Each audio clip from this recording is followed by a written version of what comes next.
अनुकूल अवस्था में ऐसा आप माने कि ठाकुर जी आपको देख नहीं रहे हैं, क्योंकि अनुकूल अवस्था से सब बढ़िया चल रहा है, समय से भोजन चल रहा है, कोई टेंशन नहीं है, रात में समय से सो रहे हैं, समय से उठ रहे हैं, खूब खा रहे हैं, पी रहे हैं, आनंद कर रहे हैं, धन भी आ रहा है, सब बढ़िया, बिल्कुल सेटलमेंट चल रहा है।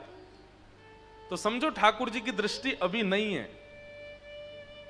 लेकिन जैसे ठाकुर जी देखना प्रारंभ करते हैं ना, तो फिर विपरीतता आती है, और वो विपरीत अवस्था में आपके द्वारा किया गया निर्णय, उसको ठाकुर जी बहुत ध्यान से देखते हैं।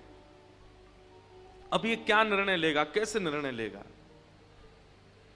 अब जैसे यहां बहुत सारे लोग बैठे हैं, हो सकता है कोई क्रिकेट ना भी खेलता हो, पर क्रिकेट में जो बैट्समैन है वो कितना भी अच्छा हो, बॉलर पूरा प्रयास करता है कि मैं इतनी खतरनाक बॉल डालूं कि ये छू भी ना पाए, और वो कठिन से कठिन बॉल फेंकता है, कभी उसके सिर पर, कभी उसके हाथ पर, कभी पैर पर, लेकिन फिर भी वो उस पर छक्का मार दे, चौका मार दे, और कुछ नहीं तो रोक भर दे, तो कई बार बॉलर भी उसको अप्रिशिएट करके जाता है, बोल वाह तूने इसको खेल लिया, ये खेलने लायक थी नहीं फिर भी तू खेल लिया। और छक्का मार दे तो फिर पूरा स्टेडियम ही खड़ा हो जाता है। ठीक वैसे ही ये कर्म रूपी बॉलर हमारे सर से लेके पैर की एक एक नस को देख लेता है, और हर उस नस पे एक और चीज होती है क्रिकेट में, जब इंटरनेशनल क्रिकेट होता है ना, प्लेयर को कई बार बॉल लग जाती है तो बॉलर जानबूझ के जहां लगी है वहीं बॉल मारता है कि ये आउट हो, ये कैसे भी जाए, लेकिन फिर भी बॉलर खेल जाता है तो उसके फिर सालों तक चर्चा रहती है। अब ये बात मैं इसलिए, मैं क्रिकेट खेलता हूं इसलिए इस भाव से बता रहा हूं। हमारे जीवन में आने वाली विपरीत अवस्था, ठाकुर जी को विपरीतता देना अच्छा नहीं लगता। हमारे जीवन में विपरीतता ठाकुर जी देते भी नहीं। मैं एक बात कथा में, ठाकुर जी पे इतना समय नहीं है कि वो यूं अरे वो राम जी हैं हरिद्वार में, उनको मुझे विपरीतता देनी है, नहीं। इतने करोड़ों के ब्रह्मांड में उनको पता भी होगा कि कौन हरिद्वार में बैठा है, कौन कहां बैठा है। अरबों खरबों की मानवों की जनसंख्या, उसके बाद अरबों खरबों जल के जीव, पशु पक्षी, सब ठाकुर जी का ध्यान, सबका ठाकुर जी ध्यान रखते हैं। इतनी भीड़ में ठाकुर जी को पता भी होगा कि मुझे इंद्रेश को दुख देना है? नहीं, ये तो हमारे प्रारब्ध है, ये तो कर्म है, कर्म के भाव से आता है। लेकिन जब विपरीतता आती है, उस विपरीतता में जो निर्णय हम लेते हैं वो ठाकुर जी देखते हैं, वो ठाकुर जी देखते हैं कि इसके जीवन में अब कठिन स्थिति आई है, अब ये क्या निर्णय ले रहा है, ये कैसे एक्शन ले रहा है, क्या विचार कर रहा है, अब क्या सोच रहा है, उससे ठाकुर जी प्रसन्न होते हैं। इसलिए विपरीतता जीवन में जब आती है उससे विचलित मत होइए, बल्कि सद्गुरुओं के चरण पकड़ के इन सत्संगों के माध्यम से उस विपरीतता का समाधान ढूंढिए, उसमें एक ऐसा निर्णय लीजिए अब कई लोग होते हैं, विपरीतता सबके जीवन में आती है, पर उसमें जब आप टूट के रोने लगते हो, ठाकुर जी कहते हैं अब ये हार गया। कई लोग यहां ऐसे बैठे होंगे जो ये कह रहे होंगे, महाराज जी आपको क्या पता, आप तो व्यास मंच पे बैठे हो, कितनी विपरीत परिस्थिति आती है। चलो आपको लगता हो कि महाराज जी को नहीं पता, लेकिन हम इतने भक्तों के चरित्र पढ़ते हैं, सूरदास जी के तो नेत्र ही नहीं थे, गौरवा काका के तो हाथ ही कट दिए थे। अरे कहां तक कहें, श्री जगन्नाथ महाप्रभु के परम भक्त सदन कसाई, उनके हाथ काट दिए। सदन कसाई की कथा पता है? अब वो पूर्व की कथा तो सबको पता ही है, वो तराजू में तोलने वाली।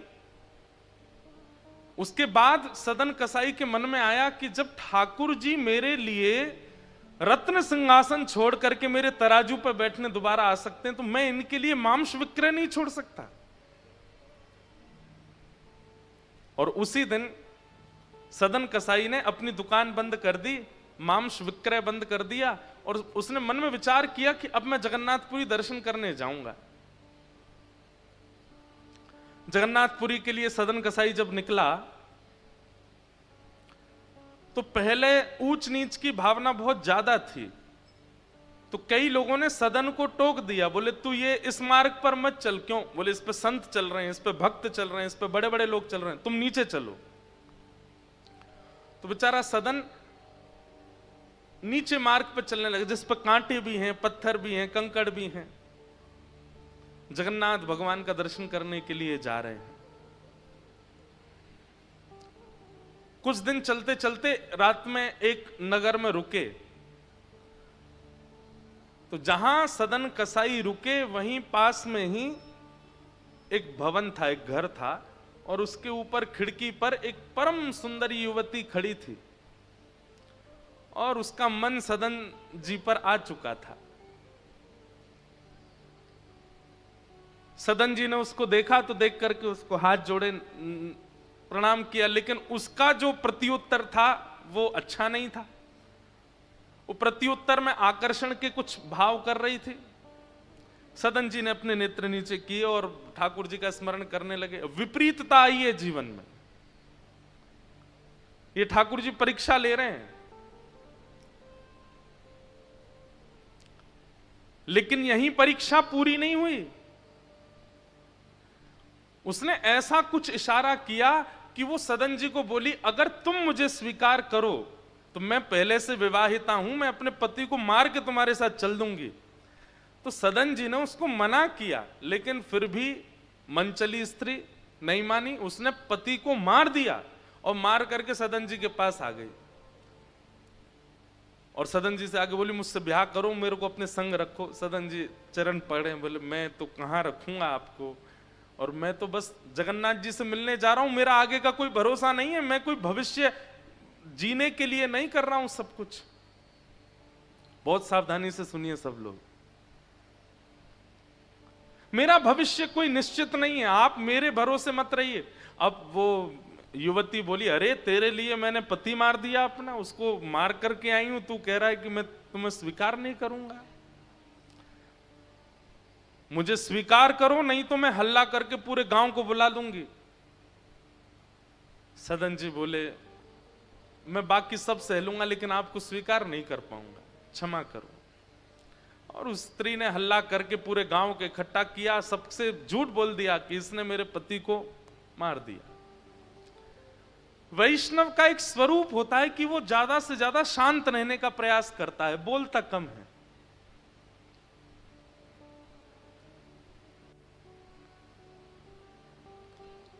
सदन जी को तो ये चिंता लगी थी, अभी कितनी दूर जगन्नाथपुरी है, मुझे चल करके जाना है, मुझे महाप्रभु जगन्नाथ जी का दर्शन करना है। उनके चित्त में तो यही व्याकुलता सता रही थी। लेकिन सब गांव के लोगों ने सदन कसाई को राजा के सामने प्रस्तुत कर दिया। राजा ने सदन कसाई से कहा, क्या तुमने इनके पति को मारा? तो सदन जी बोले, देखिए मैं कितना भी प्रमाणित कर दूं कि मैंने नहीं मारा, आप लोग अंततो गत्वा मुझे ही दोषी ठहराओगे। मेरी आपसे एक प्रार्थना है कि अगर मैंने स्वीकार कर लिया कि मैंने इनके पति को मारा तो आप मुझे दंड दोगे? बोले हाँ, दंड तो मिलेगा। बोले दंड रूप में कुछ भी दीजिएगा, बस मेरे प्राण मत लीजिएगा, क्योंकि मुझे जगन्नाथ जी को देखना है एक बार। दंड रूप में आप चाहे जो कर दीजिए, बस मुझे एक बार महाप्रभु जी को देखना है। कैसी उत्सुकता उनके चित्त में ठाकुर जी के दर्शन की है। उनका दोष नहीं था, फिर भी उनको यह लग रहा था कि मैं जितनी देर यहां पर गवाहियां देता रहूंगा, बोलता रहूंगा कि मैंने नहीं मारा, मैं उतना समय और लगेगा महाप्रभु जी से मिलने में। उससे पहले उन्होंने कहा, ठीक है मैंने किया है, अब जो दंड देना है दे दीजिए, बस मुझे मारिएगा नहीं, मेरे प्राणों को जीवित रहने दीजिए जब तक मैं जगन्नाथ जी को ना देख लूं। तो राजा ने कहा, भाई जब पहली बार में ही व्यक्ति अपना दोष स्वीकार कर रहा है, एक काम करो, इसके दोनों हाथ काट दो। जैसे ही राजा ने कहा दोनों हाथ काट दो, तुरंत सदन कसाई जी ने हाथ आगे किए, बोले तुरंत काट दीजिए। हाथ काटने के बाद व्यक्ति रोता है, पर सदन कसाई नाच रहे थे। किसी ने पूछा, बोले भाई बहुत लोग देखे, तुझ जैसा नहीं देखा, हाथ कट गए, लहूलुहान हो गया, रक्त निकल रहा, तू हंस रहा है, तू नाच रहा है। रोते रोते सदन कसाई बोले, मैंने सुना है महाप्रभु जगन्नाथ भी बिना हाथ के हैं, तो मैं हाथ लेके कैसे जाऊं? मेरे महाप्रभु जी जब बिना हाथ के हैं तो मैं हाथ लेके कैसे जा सकता हूं? वास्तव में तो शायद अब मैं अधिकारी बना हूं उनके दर्शन का। राजा भी समझ गए, बोले कि इनका दोष है नहीं, लेकिन सबने नतमस्तक होकर के प्रणाम किया सदन जी को और बोले बस मुझे अब मत रोकिए, मुझे जाने दीजिए। राजा ने चिकित्सा करवा दी हाथ की, थोड़ी उस पर मल्लम वगैरह लगा दी, लेकिन भुजाएं तो कट चुकी हैं, केवल यहां तक हाथ हैं दोनों। कितनी विपरीत अवस्था, लेकिन सदन कसाई व्याकुल नहीं हुए, विचलित नहीं हुए, चल पड़े जगन्नाथ जी से मिलने। जैसे ही श्री क्षेत्र जगन्नाथ आया, भगवान जगन्नाथ जी का एक विशेषता है कि उनका जो नील चक्र है मंदिर के ऊपर का, वो दूर किलोमीटरों दूर से दिखाई दे जाता है। आप कभी, मैं अपने दर्शन की विधा बता रहा हूं, भुवनेश्वर से जैसे ही हम जाते हैं पुरी के लिए, तो मेरी नजर बस गाड़ी के चारों तरफ घूमती रहती है कि कैसे भी, अब तो मुझे पता है किस दिशा में दिखते हैं, और मुझे ये भी पता कौन सा बोर्ड आता है जिसके बाद सबसे पहले नील चक्र दिखता है, और उसके बाद भी कम से कम 8-9 किलोमीटर दूर रह जाते हैं जगन्नाथ जी, वहीं से नील चक्र दिखता है। जैसे ही सदन कसाई ने नील चक्र देखा, व्याकुल हो गए। दोनों भुजा नहीं है, बार बार गिर जाते हैं, बड़ी मुश्किल से उठते हैं, लेकिन महाप्रभु जी इतने त्याग में भक्त को कैसे अस्वीकार करें? महाप्रभु जी ने तुरंत अपनी ब्रह्म वेदी पर बैठे बैठे पुजारियों को आज्ञा की, बोले मेरा एक परम भक्त आया है, मेरा एक परम वैष्णव भक्त आया है, मैं उसके दर्शन के लिए बड़ा व्याकुल हो रहा हूं। पुजारी सब बोले भगवान आज्ञा करें, क्या करें? बोले तुरंत पालकी लेके आओ, उसको लेके आओ।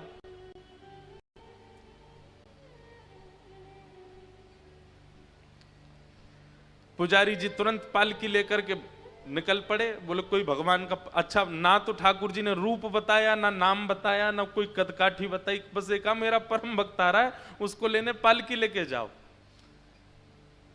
पुजारी सब पालकी लेकर के आए, जहां से नीलाचल धाम में वैष्णव प्रवेश करते हैं, वहां जाकर के पुजारी आपस में बोले भगवान ने रूप नाम कद तो बताया नहीं, अब किसको लेके जाएं इसमें बैठा के? तो पुजारियों ने कहा भैया सुनिए सुनिए सुनिए, महाप्रभु जगन्नाथ जी ने ये पालकी भेजी है और ये कह करके भेजा है कि मेरा एक परम वैष्णव भक्त आ रहा है, आप में से जो परम वैष्णव हो इस पालकी पे बैठ जाओ। महाराज वहां तो लड़ाई होने लगी, सब लड़ने लगे, हम हैं परम वैष्णव। दूर खड़े सदन कसाई अपनी कटी हुई भुजाएं ऐसे जोड़ करके बैठे थे, बोले जिसके लिए महाप्रभु जी पालकी भेजे उस भक्त का दर्शन आज पहले करूंगा मैं, फिर महाप्रभु जी को देखूंगा। लेकिन वहां तो इतनी भीड़ लग गई पालकी में चढ़ने वालों की, सब गिनाने लगे, हम 2 लाख नाम जप करते हैं, हमने इतने अनुष्ठान किए, हमने इतनी तीर्थ यात्रा करी है, हमारे लिए ही महाप्रभु जी ने पालकी भेजी है। पुजारी बोले ऐसे नहीं भैया, एक बार फिर से जाओ मंदिर में, पूछ के आओ महाप्रभु जी से कौन है, उसका नाम तो बताओ, उसका कुछ तो बताइए।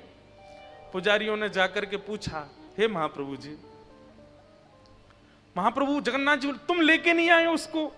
बोले आपने नाम तो बताया नहीं उसका, उसका कुछ तो बताइए, पहचान कैसे होगी कि वो है कौन जिसको लेके आना पालकी में? महाप्रभु जगन्नाथ जी के नेत्र सजल हो गए, बोले जैसा बिना हाथ का मैं हूं वैसा ही वो भी है, उसको लेके आओ, उसको मेरे पास लाओ। पुजारी जब दौड़ करके गए तो देखा दूर बैठे हाथों पे पट्टी लगी है सदन कसाई के, और जैसे ही देखा पालकी ले जाकर के उनके सामने रख दी, बोले कि महाप्रभु जी ने आपके लिए पालकी भेजी। ये सुनकर के इतना रोए सदन कसाई, चरणों में गिर गए, मैं योग्य नहीं हूं, महाप्रभु जी क्यों इतनी कृपा मुझ पर करते हैं? अरे मैं तो कसाई हूं, मैंने कितना मांस काटा है, कितना कुछ मैंने पाप अपने जीवन में किया। अरे दुनिया के लोग तो किसी वस्तु को बेचते हैं तो तराजू पर ईंट रखते हैं, पत्थर रखते हैं, वाट रखते हैं, मैंने तो शालिग्राम रख करके मांस बेचा है, मैं इतना बड़ा पापी, और महाप्रभु जी मेरे लिए पालकी भेजते हैं।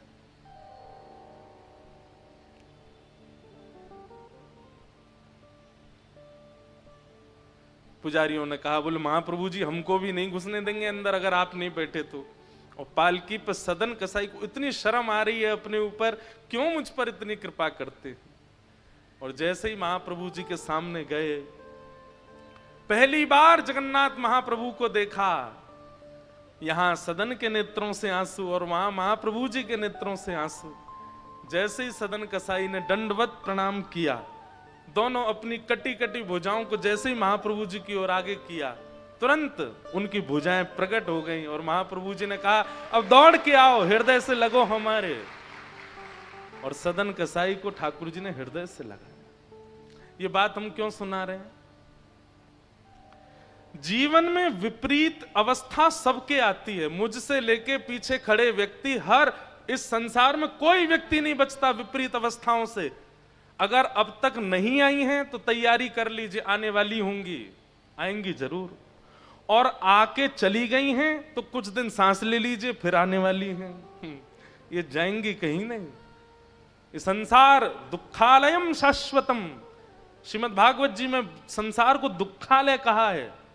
यहां दुख से कोई नहीं बच सकता। लेकिन उस दुख की घड़ी में ये कथा काम आती है, ये सत्संग काम आता है, ये प्रवचन काम आते हैं। उस समय बस अपने निर्णय और अपने विचारों पर ज्यादा बोझ मत लीजिएगा। जीवन में पहले ही बोझ आ चुका होगा, विचारों को धीमा रखिएगा। कठिन से कठिन स्थिति आ जाए, अपने विचारों को सत्संग युक्त रखिएगा। आप जैसे सदन कसाई निकल गए, जैसे परीक्षित निकल गए, जैसे मीराबाई निकल गई, ऐसे निकल जाओगे। उसकी विपरीतता नहीं होगी। और दूसरी बात, कई बार सिर में दर्द हो रहा हो और लेकिन उसी समय आप चलते चलते गिर गए, घुटने में चोट लग गई, तो सिर का दर्द भूल जाते हैं पर घुटने में दर्द याद रहता है, होता है ना। ठीक वैसे ही जब संसार की पीड़ा जीवन में आती है ना, उस समय व्यक्ति को अगर भगवत मिलन की पीड़ा आ जाए तो संसार की पीड़ा छोटी लगेगी, संसार की पीड़ा कम लगेगी। और जो भगवत मिलन की पीड़ा से पीड़ित है उसको संसार की पीड़ा लगेगी ही नहीं।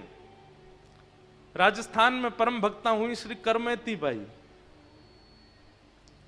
बहुत ध्यान से सुनो, आगे वाले विशेष रूप से बहुत ध्यान से सुनो। करमेती बाई अपना घर छोड़ के वृंदावन भाग गई।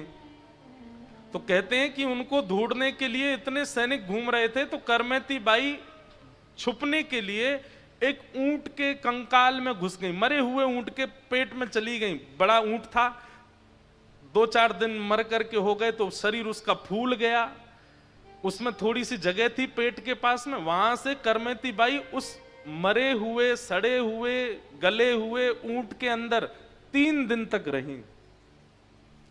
और 3 दिन बाद जब देखा कि सेना लौट गई तब वृंदावन गई। तो जब करमेती बाई की बड़ी ख्याति हो गई तो ब्रज के कई संत उनके पास जाते सत्संग करने। एक संत ने पूछा, हमने सुना है कि जब आप वृंदावन आ रही थी तो 3 दिन सैनिकों से बचने के लिए आप ऊंट के पेट में रही, मरे हुए ऊंट के कंकाल में आप छुप करके 3 दिन तक रही, आपको दुर्गंध नहीं आई? आपको अजीब नहीं लगा? आपको घृणा नहीं हुई? करमेती बाई का ऐसा उत्तर था। करमेती बाई कहती हैं, बोले जिसको संसार से घृणा हो जाएगी ना, जिसको संसार के विषय भोगों से घृणा हो जाएगी और भगवत भाव से प्रेम हो जाएगा, उसको ये छोटी मोटी तुच्छ घृणाओं से दुर्गंध नहीं आएगी। अभी संसार के विषय में आपको सुगंध ही लग रही है, इसलिए ये घृणात्मक लग रहा है। पर जिस दिन भगवत मिलन की कामना, भगवत मिलन की इच्छा चित्त में होगी और संसार का विषय घृणात्मक लगने लगेगा, उस दिन ऊंट का कंकाल, शरीर की दुर्गंध, इन सब से कोई फर्क नहीं पड़ेगा। अभी संसार की माया बहुत सुगंधी दे रही है, इसलिए आपको वो ऊंट का कंकाल दुर्गंध युक्त लग रहा है। अरे ये संसार के विषय तो उससे भी ज्यादा दुर्गंध युक्त हैं।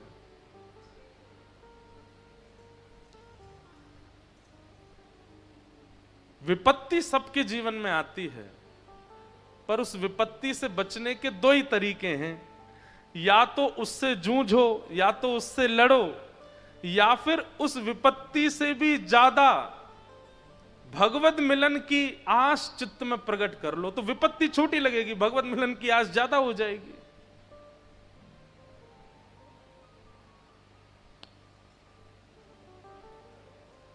परीक्षित जी को श्राप लगा है, पर परीक्षित जी व्याकुल नहीं हुए, तुरंत स्वयं को संभाल करके गंगा के तट पर आए और अनेक ऋषियों से आकर के पूछते हैं कि मेरे जीवन के केवल 7 दिन बचे हैं, मैं अपनी मुक्ति के लिए क्या करूं, मुझे बताओ। तब श्री सुखदेव जी का आगमन हुआ और सुखदेव जी के चरणों में जैसे ही परीक्षित जी ने कहा कि मुझे 7 दिन में मरना है, मेरी मुक्ति का उपाय बताइए, और यहां से श्री सुखदेव जी महाराज श्री गंगा जी के तट पर कहना प्रारंभ करते हैं कि वरीयानिशते प्रश्न क्रतो लोक हेतम नृप आत्मवित् सम्मत पुंसां श्रोतव्यादिषु यपर। राजन, आपने जो प्रश्न किया है ये लोक कल्याण के लिए तो बहुत अच्छा है, जल्दी मरने वाले की मुक्ति का उपाय क्या है, पर अगर ये प्रश्न आपने अपने लिए किया है, अपने निज भाव के लिए किया है, तो ये प्रश्न उचित नहीं है। परीक्षित बोले तो मैं लोक में नहीं आता, मैं संसार में नहीं आता, मतलब संसार के लिए पूछा गया तो अच्छा है, मैं अपने लिए पूछूं तो अच्छा नहीं है, इसका मतलब क्या है? शुक्राचार्य जी कहते हैं, बोले परीक्षित तुम पांडवों के वंशधर हो, पांडवों के पुत्र हो, तुम वो बालक हो जिसने जन्म बाद में लिया, भगवत दर्शन पहले किया है। किसी ना किसी रूप में यदि तुम 7 दिन कुछ नहीं भी करोगे तो भी तुमको मुक्ति हो जाएगी, क्योंकि शास्त्र आज्ञा करते हैं जिसने एक बार भी भगवत दर्शन किया हो उसको मुक्ति निश्चित है। जिसने एक बार भी ठाकुर जी देख लिए हैं उसकी मुक्ति निश्चित है। राक्षसों को भी मुक्ति मिली है, कंस को भी मिली, पूतना को भी मिली, अघासुर बकासुर धनु सब वैकुंठ में बैठे हैं, सबको मिली है मुक्ति। परीक्षित, तुम्हारी मुक्ति का उपाय पूछना, यह तो ऐसा प्रतीत होता है कि धनवान व्यक्ति यह पूछ रहा है कि मैं सोना कहां से लूं। अरे तुम पे है इतना, और क्या चाहिए तुमको? तुम्हारे पास तो मुक्ति है, धरोहर में मिली हुई है तुमको, तुम मुक्ति की याचना कर रहे हो, इसलिए यह प्रश्न तुम्हारे लिए अच्छा नहीं है। हां, लोक कल्याण के लिए पूछ रहे हो तो ठीक है। मैं इस बात को कभी कभी सोचता हूं तो विचार करता हूं कि गुरु इन्हें कहते हैं, जो प्रश्न का उत्तर दे दे वो गुरु नहीं, वो भी गुरु हैं, पर जो प्रश्न पूछना सिखा दे वो गुरु। प्रश्न होने कैसे चाहिए, प्रश्न की स्थिति क्या होती है। परीक्षित, तुम मुक्ति की कामना मत करो, तुम्हारे पास तो मुक्ति है, और तुम्हें मुक्ति नहीं भी मिल रही होगी तो तुम्हें 7 दिन में मरने का श्राप लगा है। आज पहला दिन है, निकलने दो, दूसरा दिन भी निकलने दो, तीसरा, चौथा, 5वां, 6वां, 7वां दिन भी आ जाए और तक्षक सर्प तुमको डसने आ रहा हो, उसके डसने से 1 सेकंड पहले मैं तुम्हारे कान में श्री कृष्ण शरणम मम, हरिश शरणम, नमो नारायणाय कुछ भी कह दूंगा, भगवान नाम तुम्हारे कान में जैसे ही जाएगा और उसके बाद तुम्हारे प्राण निकलेंगे तो तुम्हारी मुक्ति निश्चित है। क्योंकि हमारी शास्त्र आज्ञा करते हैं, श्रीमद् भागवत जी आज्ञा करती है, अंते नारायण स्मृति। सोचिए नाम कितना विशाल है कि आपने जीवन भर पाप किए, जीवन भर दुष्कर्म किए, लेकिन गलती से अगर अंतिम क्षण में भगवान नाम ले लिया प्राण त्यागते त्यागते मुख से निकल पड़ा श्री राधा, और प्राण निकल गए। जीवन में चाहे जो किया हो सब शून्य हो जाएगा, सब नष्ट हो जाएगा।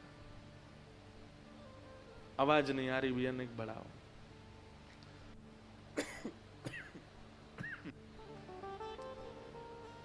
आप सबको आ रही है आवाज? किनको आ रही है हाथ ऊपर करो। थोड़ी थोड़ी और बढ़ा दो भैया।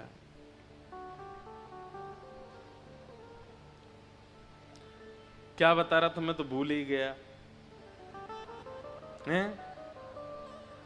वो तो हमको ही पता, परीक्षित के बारे में बता रहे थे, पर बता क्या रहा था?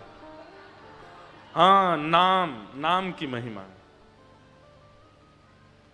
नाम कितना श्रेष्ठ है कि कोई व्यक्ति अपनी अंतिम स्थिति में हो और जीवन भर उसने कुछ भी किया हो, लेकिन अगर वो अपनी अंतिम श्वास त्यागते समय मुख से बोल दे नारायण, तो फिर जीवन भर का जितना भी उसका किया धरा है सब रबड़ से मिटा देंगे चित्रकेतु। कुछ नहीं, अरे ये तो उसने बहुत पिया था, कुछ नहीं, इसने बहुत गलत काम किया, कुछ नहीं, सब मिट जाएगा, 0/0 हो जाएगा, सीधे मुक्ति प्राप्त होगी। आप लोग कहोगे महाराज जी ये तो अच्छी बात नहीं, किसी ने इतना दुष्कर्म किया, परस्त्री संग किया, परपुरुष संग किया, मदिरा पान किया, मांस भक्षण किया, और वो तो नाम गा करके भगवत धाम चला जाएगा, उसका सब लेखा जोखा सब नष्ट हो जाएगा। अब हमारी बात ध्यान से सुनो। जन्म जन्म मुनि यतन कराही, अंतराम कही आवत नाही। बहुत ध्यान से सुनिए। जब व्यक्ति का अंतिम क्षण याद आता है, अंतिम क्षण आता है, मानो जैसे अंतिम सेकंड चल रहे हो किसी व्यक्ति के, उन अंतिम क्षणों में उसको सब याद आ जाएगा सिवाय भगवान के, ठाकुर जी याद नहीं आते। और किसी व्यक्ति को पता भी चल जाए कि मेरा अंतिम क्षण है, मेरे प्राण जाने वाले हैं, तो उसकी बुद्धि में सब घूम जाएगा, जन्म से लेकर के मृत्यु पर्यंत एक एक वो सीन जो आप भूल चुके हो वो भी याद आते हैं। 2 वर्ष की, 3 वर्ष की, 4 वर्ष की अवस्था में क्या किया था, 5 साल की उम्र में, 7-8 सेकंड के अंदर सब घूम जाता है दिमाग में। किन से ब्याह हुआ था, बच्चे कैसे हुए थे, कहाँ गए थे, किसको कितना रुपया दिया था, क्या बनाया था, किसके साथ छल किया था, किसको गाली दी थी, किससे कपट किया था, किससे झूठ बोला था, किससे निंदा की थी, किसके स्तुति की थी, सब याद आ जाएगा। लेकिन हरिद्वार में कथा सुनी थी ये याद नहीं आएगा, वृंदावन में परिक्रमा की थी ये याद नहीं आएगा, गिरिराज जी में परिक्रमा हुई थी ये याद नहीं आएगा, बद्रीनाथ धाम गए थे, जगन्नाथपुरी गए थे, वो याद नहीं आएगा। अंत में नारायण स्मरण नहीं होता, और जबकि उसी से ही मुक्ति मिलती है, वही नहीं होता।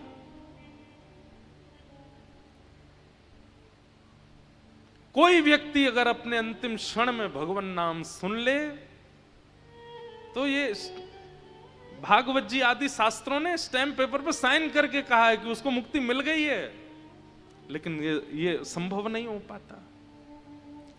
आप कहेंगे तो उसके लिए क्या करें? अंत में भगवान नाम आ जाए, उसके लिए जितनी श्वास है, जितना समय अभी जीवित है, उतना स्मरण कर लो।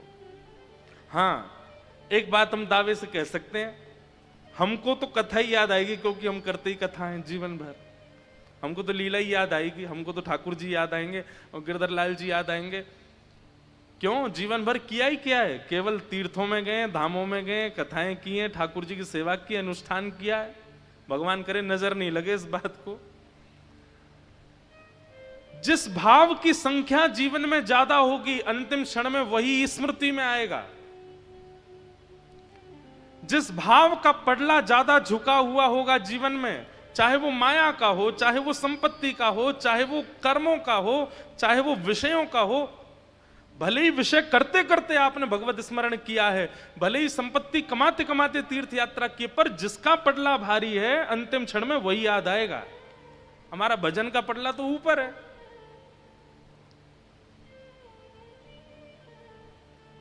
सीधी बात, आप संसार में इतने फंसे हैं कि वहां से समय निकाल करके भजन करते हैं। परिवर्तित होना चाहिए। भजन में इतने व्यस्त हैं कि भजन से समय निकाल के संसार को समय देते हैं, तो ऐसा हो सकता है अंतिम क्षण में भगवत स्मृति हो जाए।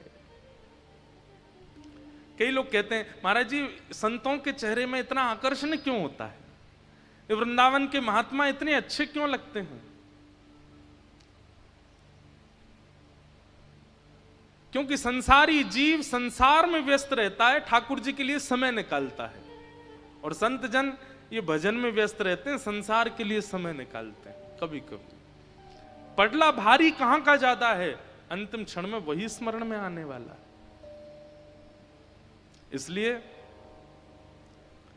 हम ये नहीं कहते कि सब तज हरि भज, ये भी बात तो है, पर सबको प्रायोरिटी मत दो, प्रायोरिटी भजन को दो। बाकी सबको जीवन में स्थान दो, पर प्रायोरिटी में भजन होना चाहिए, प्रायोरिटी में ठाकुर जी होने चाहिए, प्रायोरिटी में सेवा होनी चाहिए। अब विपरीतता तो आएंगी, रुकावटें तो आएंगी, लेकिन करो। अंते नारायण स्मृति, अंत में भगवत स्मरण होना, यह सामान्य बात नहीं।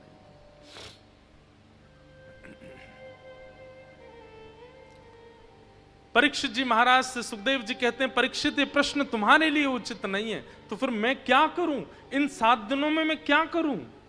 आप तो कह रहे हैं मुझे मुक्ति मिल ही जाएगी, तो फिर इन 7 दिनों का उपयोग कैसे करूं?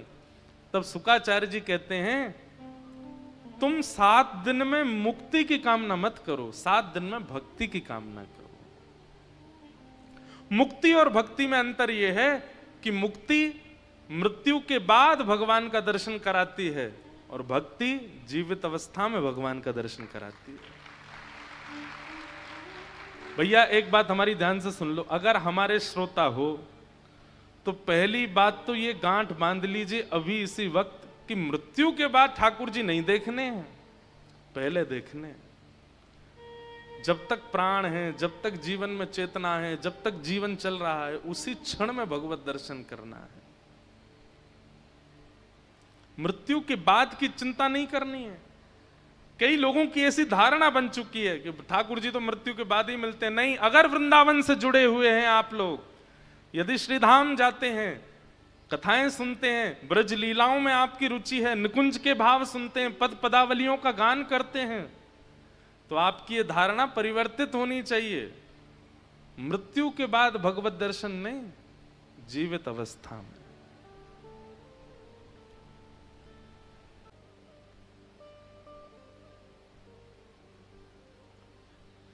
तो बस यहां 3 घंटा बैठ के सुना दूं, आप सुन लो, उसमें ही संतुष्टि रख लिया कीजिए, क्योंकि करने के लिए तो बहुत मुश्किल है। और एक और बात है, जो लोग करने का प्रयास करते हैं तो फिर उनके माता पिता रोक रहे हैं, उनके परिवारी जन रोक रहे हैं, फिर इतनी रुकावट, वो तो सबके जीवन में आई है। अब आप मेरे सामने पूछने के लिए आओगे कि क्या हो महाराज जी, बहुत माता पिता नहीं हो करने दे रहे, या पति देव ऐसे हैं, या पत्नी ऐसी है, या, तब तो मैं समझाऊंगा ही कि भाई निभाओ। लेकिन वास्तविकता तो यह है कि जिस प्रकार कोई प्रेमी अपनी प्रियतमा के लिए सबसे लड़ जाता है, ठाकुर जी के लिए लड़ जाओ सबसे। ठाकुर जी के लिए क्यों लड़ने में आपकी हालत खराब होती है? सब एक तरफ कर दो ठाकुर जी को सब समर्पित। पर यही है भक्ति का स्वरूप, प्रेम लक्षणा भक्ति का स्वरूप।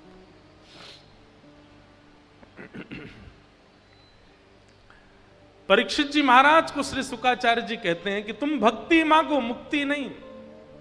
भक्ति का मतलब जीवित अवस्था में भगवान, मुक्ति का मतलब तुमको जाना पड़ेगा उनके पास, भक्ति का मतलब वो आएंगे तुम्हारे पास।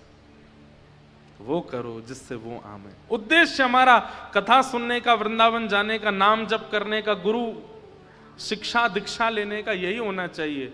मृत्यु का क्षण आवे उससे पहले मुझे साक्षात राधा रमन लाल दिख जाएं, ये उद्देश्य। सुखदेव जी महाराज की बात मान करके परीक्षित जी ने चरणों में निवेदन किया कि भगवान आप मुझे भक्ति का मार्ग बताओ, मुझे मुक्ति की इच्छा नहीं है। और तब श्री शुकाचार्य जी महाराज ने कथा सुनाना प्रारंभ किया। और कथा सुनाने में सबसे पहले सृष्टि का प्रसंग पूछा, इस सृष्टि कैसे बनाई, उसके बारे में हमें विस्तार से बताओ। शुकाचार्य जी ने विस्तार से सृष्टि का प्रसंग सुनाया। सृष्टि प्रसंग के मध्य में ही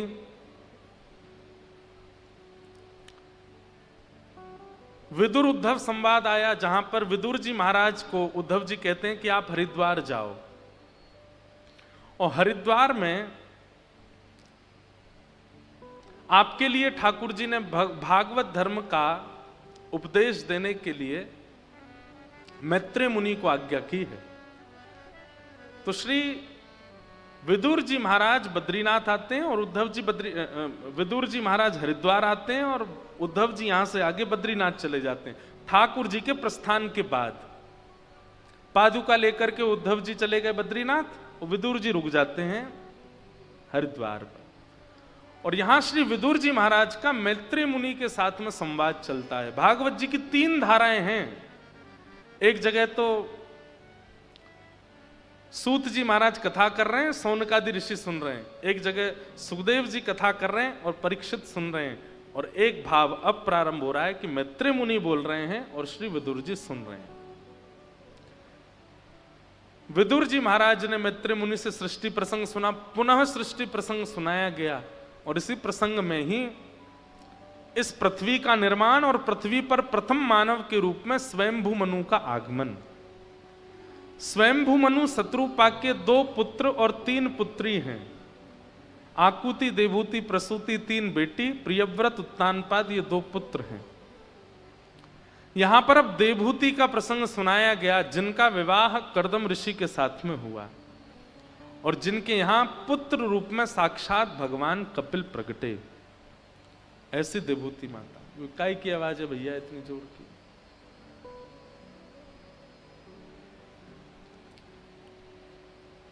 सब लोग देखो, सुनो। आज ठाकुर जी का जन्म होना है ना, तो कंस के पहरेदार आ रहे हैं धीरे धीरे। जेल में अनुकूलता तो होती नहीं है, प्रतिकूलता ही होती है, तभी तो ठाकुर जी जन्म। जेल में मतलब जहां प्रतिकूलता उसको नाम जेल है। आज प्रतिकूलता कुछ ना कुछ आ ही रही है, यहां से आवाज आ रही है, कभी कुछ हो रहा है। तो मैं क्या बता रहा था? कपिल भगवान कर्दम ऋषि ऐसे ऋषि हुए हमारे भारतवर्ष के, जिन्होंने 1000 वर्ष तक तपस्या की। और 1000 वर्ष बाद जब ठाकुर जी प्रसन्न होकर के प्रकट हो गए और कहा वरदान मांगो, क्या चाहिए? तो कर्दम ऋषि क्या मांगते हैं कि तथा सचाहम परिवोडुकाम समानशीलाम ग्रह में धेनुम उपेयवान मूलमशेष मूलम दुराशय कामदुदांग्रिपस्य।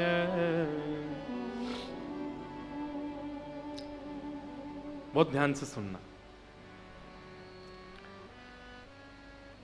कर्दम ऋषि भगवान जब प्रकट हो गए 1000 वर्ष बाद, तो कर्दम ऋषि कहते हैं नाथ एक ही वरदान दे दो। बोले क्या? मैं आपसे जितना प्रेम करता हूं, मैं आपकी जितनी सेवा करता हूं, मैं आपकी जितनी आराधना करता हूं, मुझसे भी ज्यादा आपसे प्रेम करने वाली, मुझसे भी ज्यादा आपकी आराधना करने वाली, मुझसे भी ज्यादा आपसे स्नेह करने वाली एक कन्या से मेरा ब्याह हो जाए, ऐसी कृपा कर दो। इसका मतलब क्या है?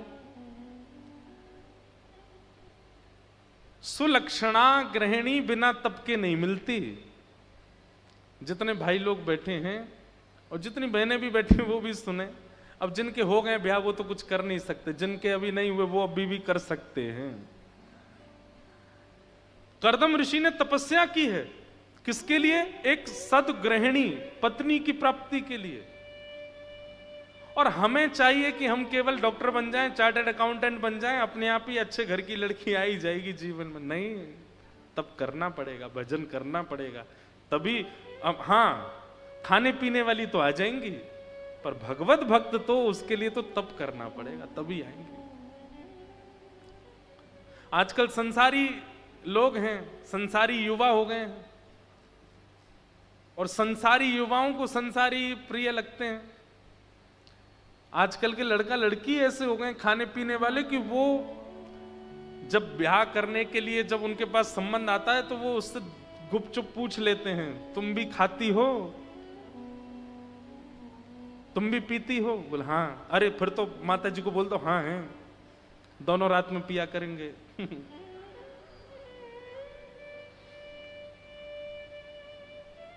बहुत विचित्र संसार हो गया है।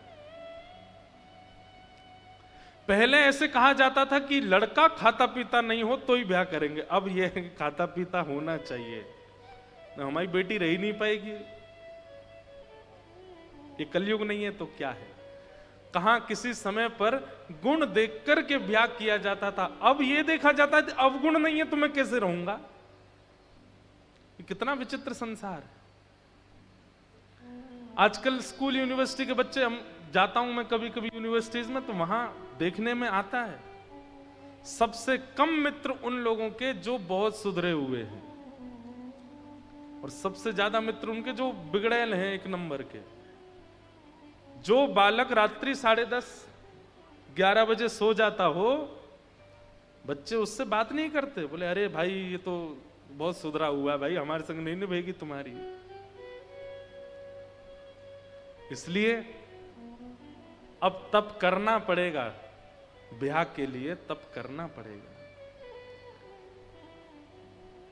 कर्दम ऋषि ने किया। एक बात बताएं, अनुकूल पत्नी मिले, अनुकूल पति मिले, भगवान की बहुत बड़ी कृपा।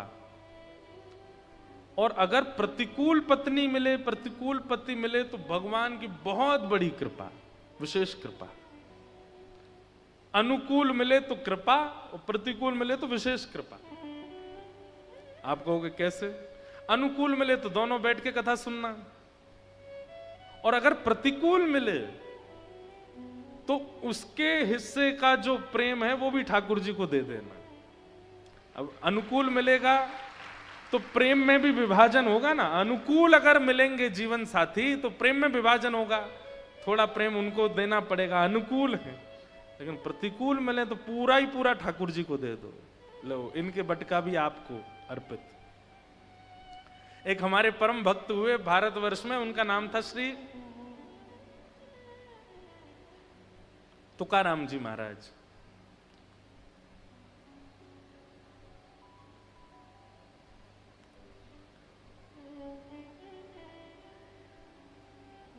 तो श्री तुकाराम जी की जो पत्नी थी वो बड़ी विपरीत अवस्था की थी, विपरीत स्वभाव की थी। एक बार एक गांव में लड़का था, बहुत अच्छी कथा है, ध्यान से सुनना, मुझे बड़ी अच्छी लगती है। एक महापुरुष कैसे उत्तर देता है।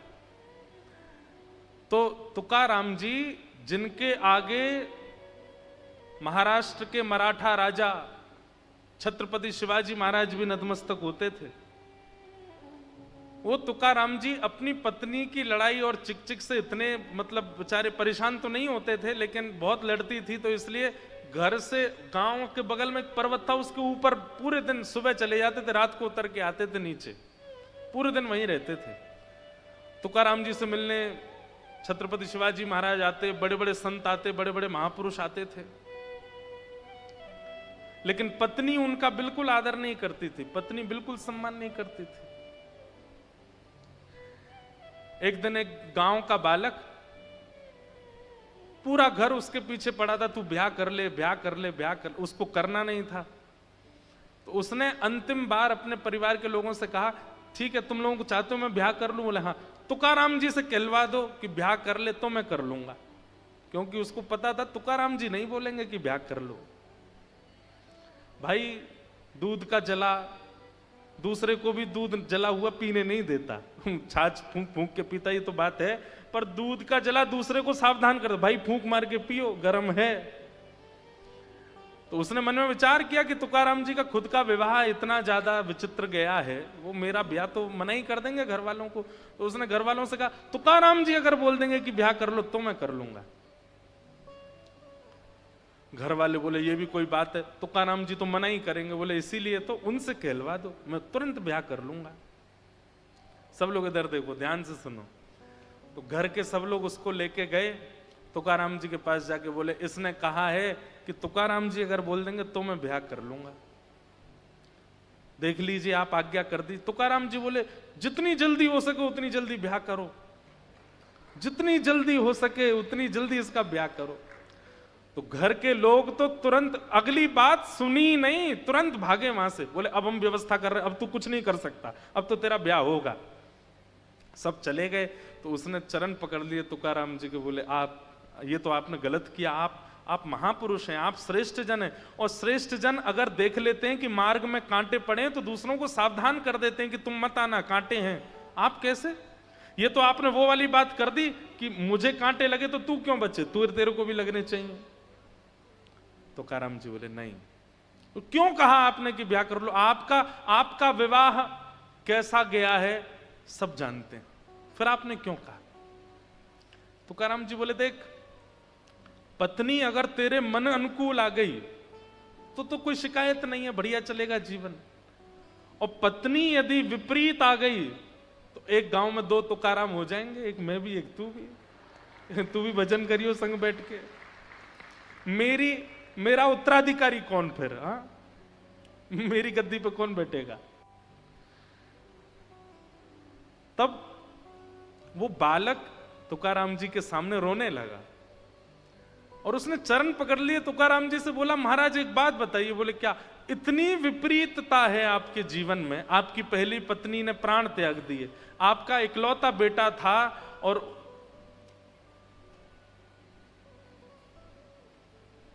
अकाल पड़ने की वजह से उसकी मृत्यु भी हो गई, दूसरा विवाह हुआ आपका, दूसरी पत्नी इतनी तेज आई कि वो आपको मार तक देती है सबके सामने। इतनी सब विपरीतता आप अपने जीवन में देखते हैं, इतने खुश कैसे रहते हैं आप, इतने प्रसन्न कैसे रह लेते हो? हमारे जीवन में एक कष्ट आता है तो हम तो कितने दिन तक चिंता में रहते हैं, पर आप इतने कष्टों में रहते हो भी इतने प्रसन्न कैसे हो? तुकाराम जी महाराज ऐसा उत्तर देते हैं। तुकाराम जी कहते हैं मेरे जीवन की बाद में चर्चा करना, ये सब जेल का निर्माण हो रहा है, ठाकुर जी आएंगे ना। तो तुकाराम जी बोले एक तो मेरा एक स्वरूप और है कि मैं कथा और भूल जाता हूं, जरा सा भी कोई यहां से उठता भी है ना तो भूल जाता हूं, इतनी मुझे सावधानी से कथा कहनी पड़ती है। तो तुकाराम जी बोले देखो, मेरे जीवन में खुशी कैसे आई है, आनंद कैसे आई, ये सब मैं तुझे बाद में बताऊंगा, लेकिन तेरे माथे पे मैंने कुछ पढ़ लिया है। तो बालक बोला क्या पढ़ लिया? बोले 7 दिन बाद तेरी मृत्यु होने वाली है। वो बालक बोला मैंने तो गलती कर दी आपसे पूछ के, ये तो मैं आपसे कुछ और पूछ रहा हूं, आप उत्तर कुछ और दे रहे हो। आप कह रहे हो तेरे जीवन के 7 ही दिन बचे। बोला हाँ 7 दिन में तू मरने वाला है, अब तू जा, 7 दिन में जो जो तुझे सुधार करना है सब कर ले, 7 ही दिन बचे। वो बालक भी मानता क्यों नहीं, तुकाराम जी बोल रहे हैं साक्षात। तो उठ करके चला गया, बोले जय हो भगवान जाता हूं। 7 दिन तक घर पे रहा। 7 दिन बाद जब लौट करके आया तुकाराम जी के चरणों में आ गया। बोले आज तो मेरे प्राण जाने वाले हैं, मैंने सोचा कहीं और क्यों जाऊं, आपको देखते देखते आपके पास ही बैठ के भजन करते करते त्याग दूंगा। आपको जब ये पता है कि 7वें दिन प्राण जाने वाले हैं, तो अब 7 दिन में भी अब कौन से समय प्राण जाएंगे वो भी बता दीजिए।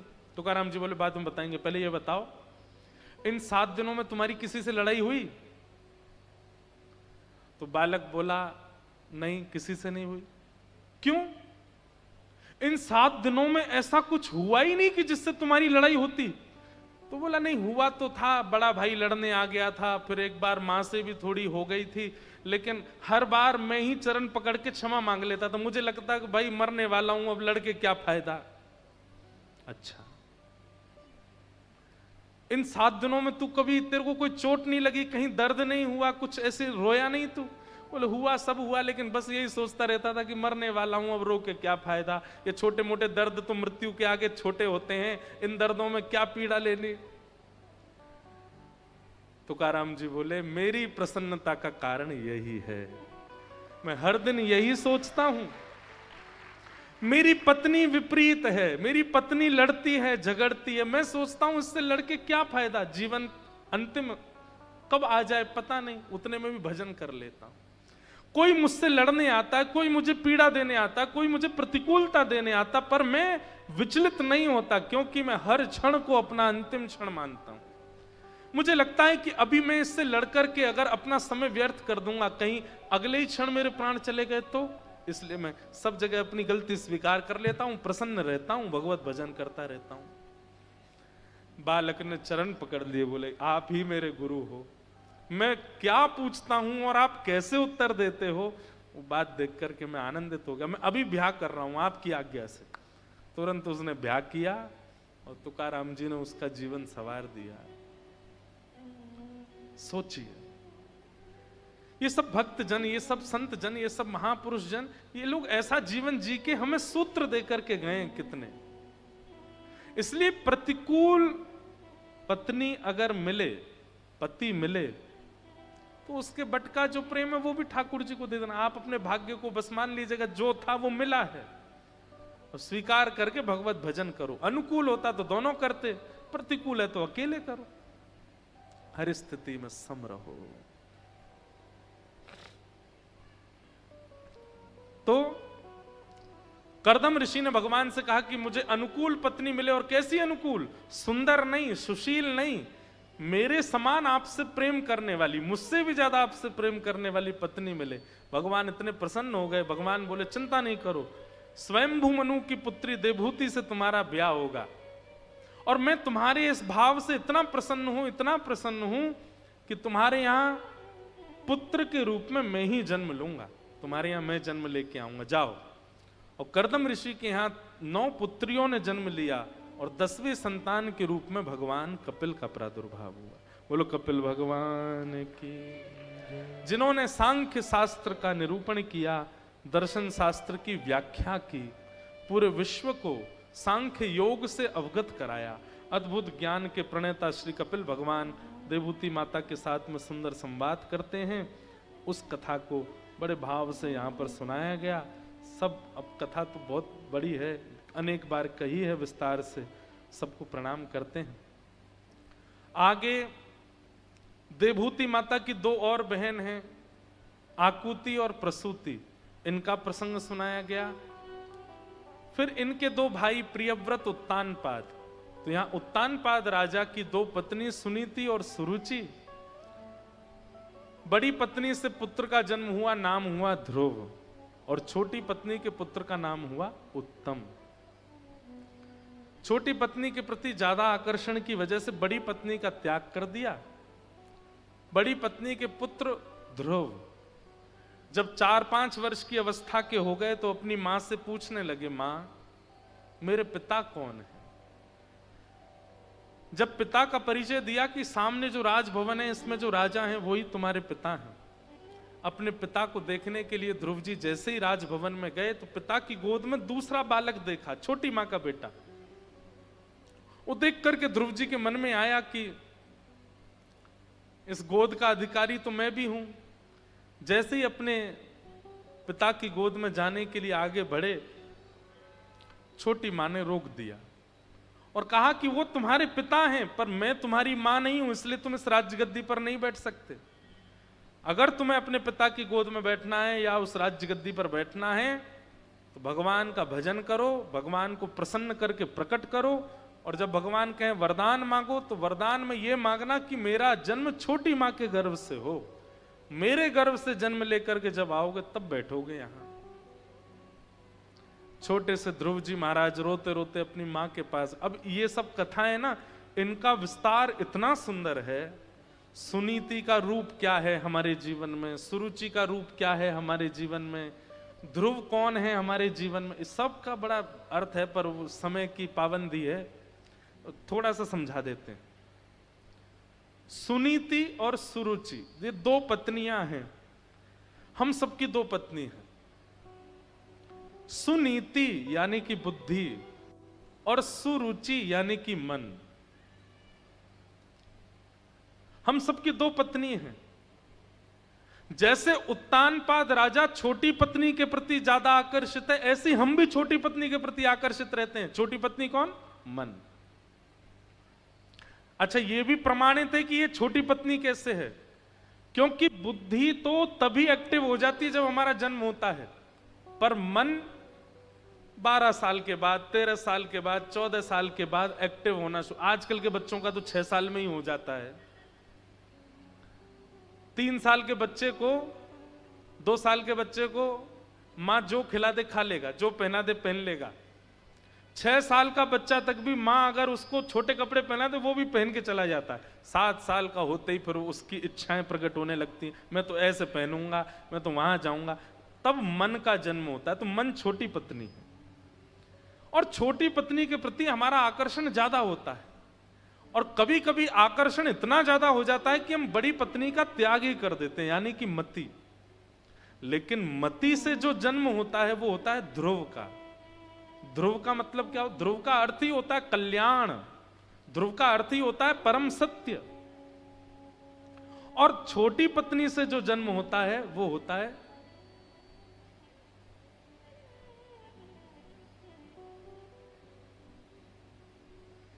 सुनीति के पुत्र ध्रुव और सुरुचि के पुत्र उत्तम।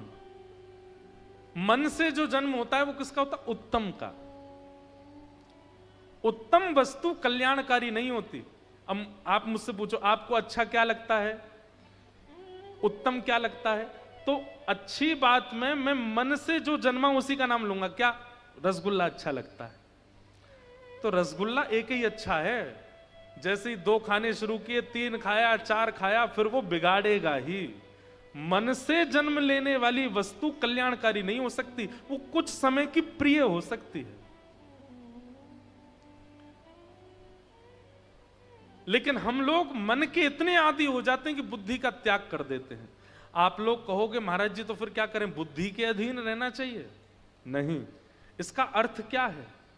मन और बुद्धि दोनों अलग अलग विचार ना करें। ये दोनों जब अलग अलग विचार करते हैं तभी व्यक्ति महासंसारी हो जाता है। बुद्धि अलग विचार करती है, मन अलग विचार करता है। आध्यात्मिक व्यक्ति कथा सुनते सुनते, गुरु आश्रय में रहते रहते उसका क्या होता है? बुद्धि और मन ये एक धारा हो जाती है। जो मन की इच्छा होती है वही बुद्धि की इच्छा। और ये दोनों एक तभी हो सकते हैं जब मन में और बुद्धि में, दोनों में श्री कृष्ण बैठे हो। बुद्धि में संसार, मन में श्री कृष्ण, तो भी विलग होगा। बुद्धि में श्री कृष्ण, मन में संसार, तो भी विलग होगा। और इन दोनों में यदि श्री कृष्ण हो गए तो एक धारा हो जाएगी, और वही व्यक्ति आध्यात्मिक पथ, भक्ति पथ का पथिक बन के श्री कृष्ण की प्राप्ति कर लेगा, अपने जीवन का उद्धार कर लेगा। हमारी कथा में एक नियम बनाऊंगा मैं कि भाई खाली हाथ मत बैठो। ये तो सूत्र ऐसे सुंदर कभी कभी आते हैं मंच से लिखने वाले हैं। ये जीवन के कितने सूत्रों का उत्तर मिलता है यहां से। तो बड़ी पत्नी के पुत्र ध्रुव, ध्रुव को डांट दिया छोटी पत्नी ने। ध्रुव जी महाराज मां के पास रोते हुए गए कि मां, छोटी मां ने ऐसा कहा, वन में जाके भगवान का भजन करके उनको प्रसन्न करके छोटी मां के गर्भ से जन्म हो मेरा, ऐसा वरदान मांगूं। तो बड़ी मां ने कैसे समझाया ध्रुव को? ध्रुव को बोली, बेटा व्यक्ति क्या बोलता है उसमें ग्रहण करने वाली क्या बात है, केवल उतना सुना करो, उसके अलावा सब छोड़ दिया करो। छोटी मां ने तुमसे क्या कहा? वन में जाके भगवान को भजन करके उनको प्रसन्न करो, बस यहीं तक सुनो। इसके आगे क्या कहा उसका विचार मत करो। मां हो तो ध्रुव की मां जैसी। और कहा, बेटा तू अभी जा वन में।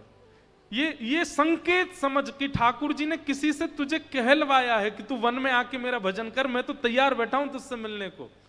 जो ध्रुव जी रोते हुए गए थे वो नाचने लगे मां के आगे। मां आपने ऐसा समाधान बताया। बोले कि और जाते जाते छोटी मां के पैर और छूना, कि उन्होंने संकेत दिया है कि भगवान तुझसे मिलने के लिए वन में बैठे हैं, जा।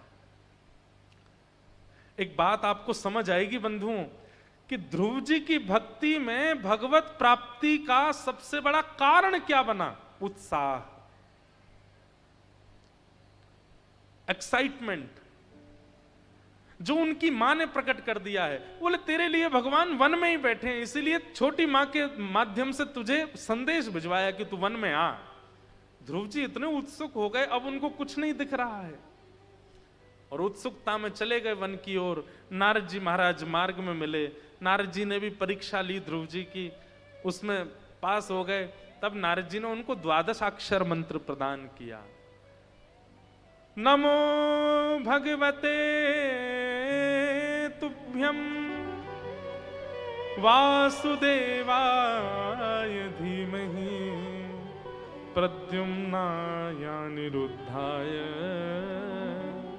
नमः संकर्षणाय च। इसी श्लोक का 12 अक्षर मंत्र क्या बना? ओम नमो भगवते वासुदेवाय। ये 12 अक्षर मंत्र है। जरूर बंधुओं गंगा जी में स्नान करके और थोड़ा सा अंग गंगा जी में ही हो, चाहे पेट तक हो, कंठ तक हो, गंगा जी में बैठ करके जितनी क्षमता हो इस मंत्र का मनी मन जाप करना है। और जाप करते समय नेत्र खोले नहीं रखने, किसी को देख रहे हो उसको, उतनी देर ठाकुर जी का स्मरण करो। जो स्वरूप आपको प्रिय लगता है, राधा रमन लाल प्रिय लगते हैं, गिरधर लाल प्रिय लगते हैं, जगन्नाथ प्रिय लगते हैं, उस स्वरूप का चिंतन करके कर माला, माला ले सको तो अच्छा, नहीं तो कर माला करके इस 12 अक्षर मंत्र को जरूर गंगा जी में बैठ के जपो। आपको अनुभव होगा, अच्छा अनुभव होगा। ये 12 अक्षर मंत्र दिया। ध्रुव जी महाराज मधुवन में गए और मधुवन में जाकर विराजमान होकर के शंख चक्र गदा पद्म धारण करके श्रीमन नारायण ध्रुव जी के सामने प्रकट हो गए। बोलो भक्त वत्सल भगवान की। ध्रुव जी आ गए, भगवान आ गए। लोग कहने लगे 5 महीने में कैसे मिल गए? ठाकुर जी की प्राप्ति के लिए समय की अवधि कितनी होनी चाहिए? कितनी पता है? एक क्षण, एक क्षण में भी वो आपको मिल जाएंगे, यदि वो एक क्षण परिपूर्ण उत्सुकता से भरा होगा तो। नहीं तो लगे रहो सालों साल नहीं मिलेंगे ठाकुर जी। एक बात लिख लीजिएगा, आपके नियम से, साधन से, व्रत से, तप से ठाकुर जी प्रसन्न होते हैं, पर यदि इन नियम साधन व्रत तप में उत्सुकता नहीं है तो ठाकुर जी मिलने में समय लगाएंगे। एकादशी करते हैं पर कैसे करते हैं? भार, आज तो मेरे मित्र का जन्मदिन है, क्या करें, एकादशी आ गई, अब तो मैं कुछ खा ही नहीं सकता, सारे छोले भटूरे खा रहे हैं, मैं तो देख ही नहीं सकता। अगर इस भाव से एकादशी भी कर रहे हो ना तो उत्साह शून्य हो गई, और उत्साह शून्य होते ही आपके नियम का, आपके व्रत का, आपके भाव का हनन हो जाता है। इसलिए भैया तीर्थ यात्रा, ध्यान से सुनना, तीर्थ यात्रा, व्रत, नियम, नाम जप और कथा, इन 5 में कुछ हो चाहे ना हो, उत्सुकता भरपूर होनी चाहिए। जब तक बिना उत्सुकता के इनका आप पालन करोगे, इनसे कोई फल प्राप्त होने वाला नहीं है। नाम जब आप जपते हैं तो उस समय ये नहीं होनी चाहिए 14 माला जपनी है, 11 माला जपनी है, गुरुजी ने 21 माला के लिए कहा, जल्दी जल्दी पूरी करूं, अरे क्यों नहीं हो रही। कई लोग जाप करते हैं ना, हम भी बचपन में जब करते तो जब करते करते अंदर देखते कितनी दूर रह गई है अभी वो सुमेरु कब आएगा ऊपर। नहीं महाराज, जब करते करते सुमेरु आ गया और आपकी 11 माला पूरी हो गई तो मन में क्षोभ हुआ, इतनी जल्दी क्यों हो गया नाम पूरा, ये अभी और क्यों नहीं बढ़ा, और क्यों नहीं चला। 7:15 बजे जैसे ही मैं बोलूं कि अब हम कथा कल सुनाएंगे, तो आपके मुख से जैसे पीड़ा की आह निकलती है ना, ऐसे निकल पड़े कि अरे इतनी जल्दी कथा क्यों पूरी हो रही है, अब फिर कल 4 बजे तक प्रतीक्षा करो। और व्यास जी भी हमारे 4:30 से पहले तो आते नहीं है। विचार करें, ये व्याकुलता, उत्सुकता से ठाकुर जी मिलते हैं। बाकी जप, नियम, तप, वह कुछ भी हो, उत्सुकता। ध्रुव जी को भगवान मिले और भगवान की ध्रुव जी ने स्तुति गाई।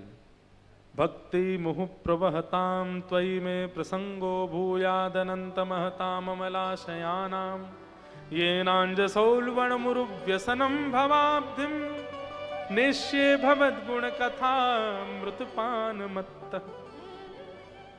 हे नाथ, मुझे व्यसनी बना दो। क्या कह रहे हैं ध्रुव जी? मुझे व्यसनी बना दीजिए। भगवान बोले व्यसनी? किस चीज का व्यसन करना है? बोले आपकी कथा का व्यसन हो जाए, ऐसी कृपा कर दो। आपकी कथा सुनने का मुझे व्यसन लग जाए। व्यसनी व्यक्ति कैसा होता है? सब लोग इधर देखो, व्यसनी व्यक्ति कैसा होता है पता है? बहुत तेज सिर में दर्द हो रहा है, क्या करें? तो थोड़ी सी पी लो, ठीक हो जाओगे। बहुत चिंता हो रही है, अच्छा चलो संसारी पीने वाली वस्तु का नाम तो नहीं लेंगे, चाय, चाय भी व्यसन है। सिर में दर्द हो रहा, चाय पिला दो। अभी अभी भोजन किया, थोड़ी थोड़ी चाय और पी लें हैं। अब तो नींद आ रही है, चाय पी के सोएंगे। सुबह उठ गए, चाय पिलाओ। घूमने जा रहे हैं, बोले एक कटोरी चाय पी के फिर चलेंगे। अरे भैया, जहां घूमने आए थे पहुंच गए, चाय तो पियेंगे, यहां उतरते ही पहले चाय। व्यसनी व्यक्ति क्या करता है? वो व्यसन करने के बहाने ढूंढता है। ध्रुव जी महाराज ने जो यहां व्यसनम भवाब्धिम शब्द कहा है, इसका मतलब क्या है? बोले मैं आपको याद करने के बहाने ढूंढूं, ऐसी मेरे जीवन की उत्सुकता बना दो नाथ। मैं केवल बहाने ढूंढा करूं, कैसे कथा सुनूं, कैसे मिलूं, कैसे जाऊं।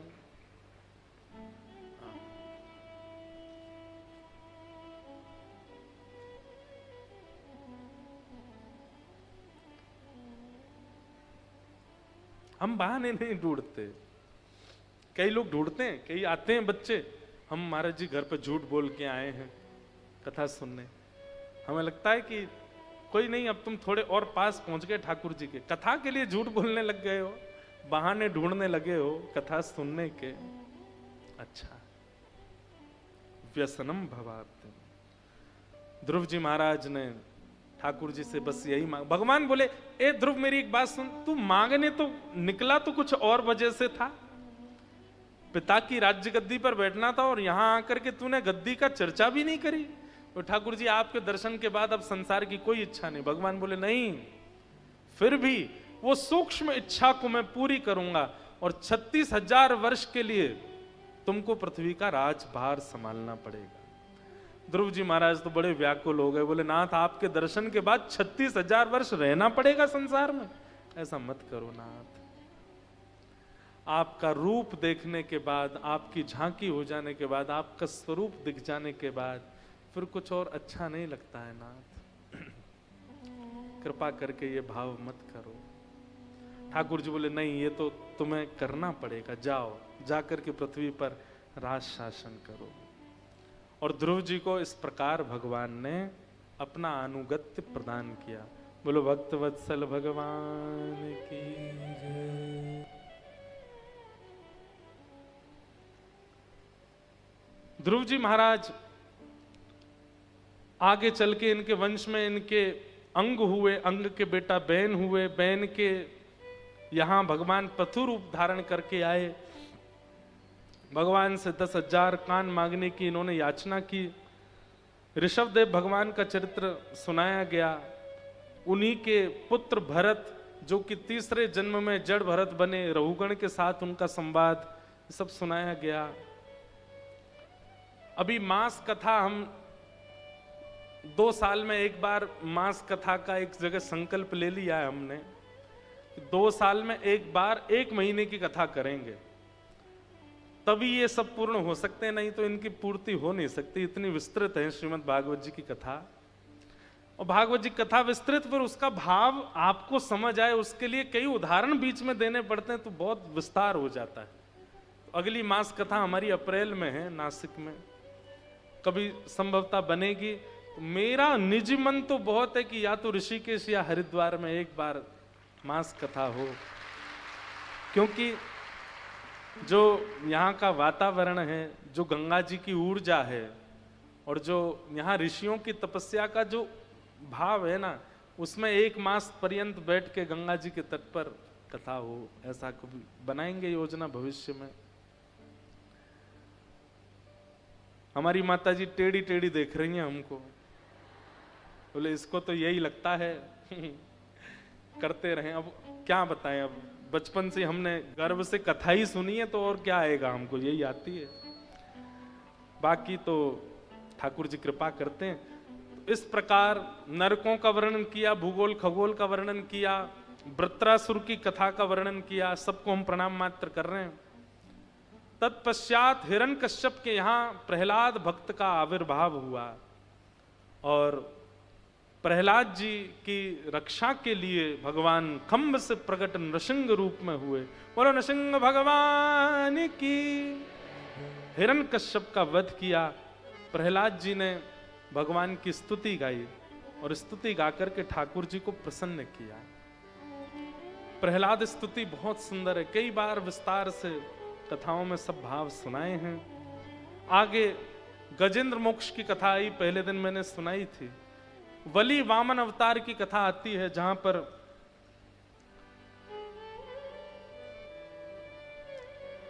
बलि पर कृपा करने के लिए वामन भगवान आए।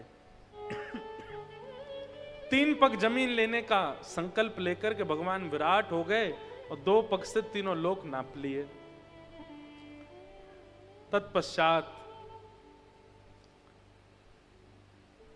अनेक अनेक कथाओं का वर्णन किया गया और उसी बीच श्री गंगा जी के अवतरण की कथा भी आती है।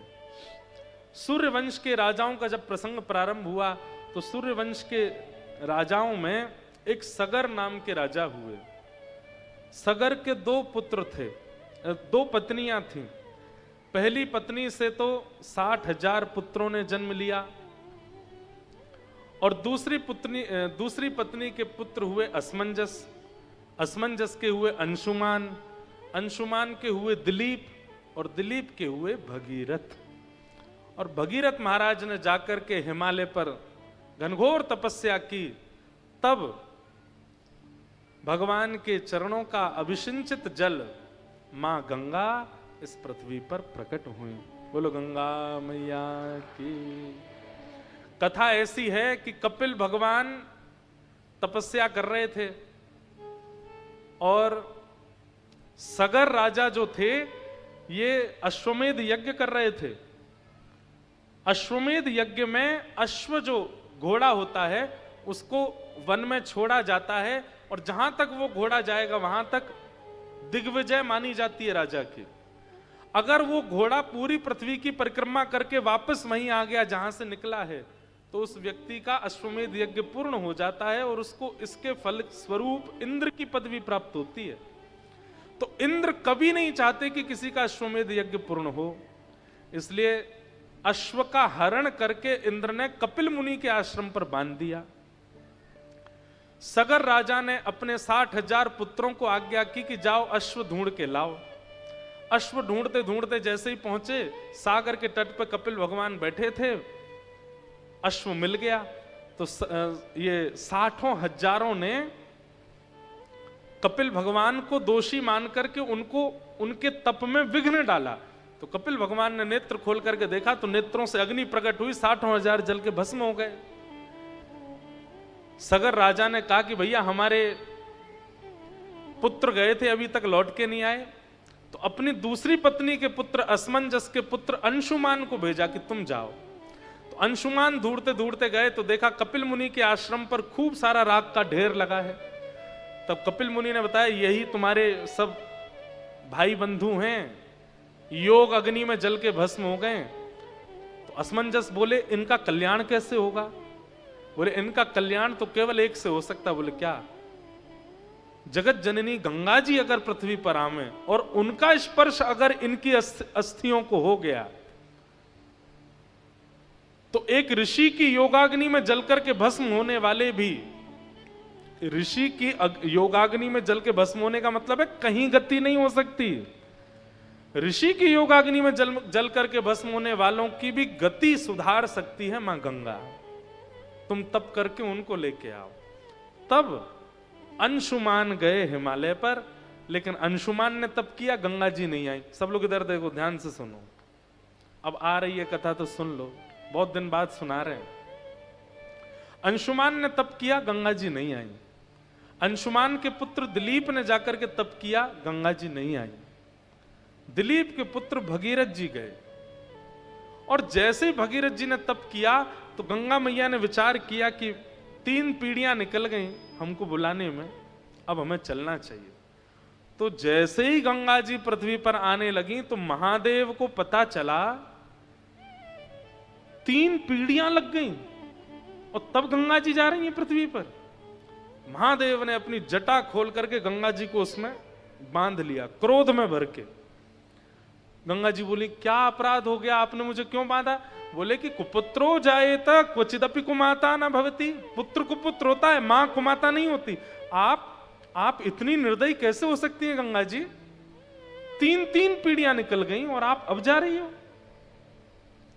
महादेव ने तुरंत समस्त देवी देवताओं की फौज बुलाई, बोले बैठो सब यहां पे, ये कलिकाल आने वाला है, और आप सब लोग इतना परिश्रम अगर मानवों से कराओगे तो कोई भक्ति नहीं करेगा, कोई भजन नहीं करेगा, कोई साधन नहीं करेगा। इसलिए सबको मेरी आज्ञा है, मानव के सहज सरल और बिल्कुल सामान्य से प्रयास पर भी आपको रीझना पड़ेगा और उस पर कृपा करनी पड़ेगी। तब सभी देवी देवताओं ने महादेव को आश्वासन दिया। शनि भगवान बोले, हम पे कोई तेल चढ़ा देगा, हम उसी से खुश हो जाएंगे। देवी मैया बोली, हमारे सामने लाल पुष्प चढ़ा देंगे, सिंदूर चढ़ा देंगे, हम उसी से ही खुश हैं। सभी देवी देवताओं ने सामान्य भाव कर दिए। तभी शंकर जी ने भ्रकुटी टेढ़ी करके गंगा जी को देखा, बोले आप कैसे प्रसन्न होगी? तब गंगा जी कहती हैं, गंगे गंगे तियो ब्रूयात योजनानां सतैरपि मुच्यते सर्व पापेभ्यो विष्णुलोकम सगच्छति।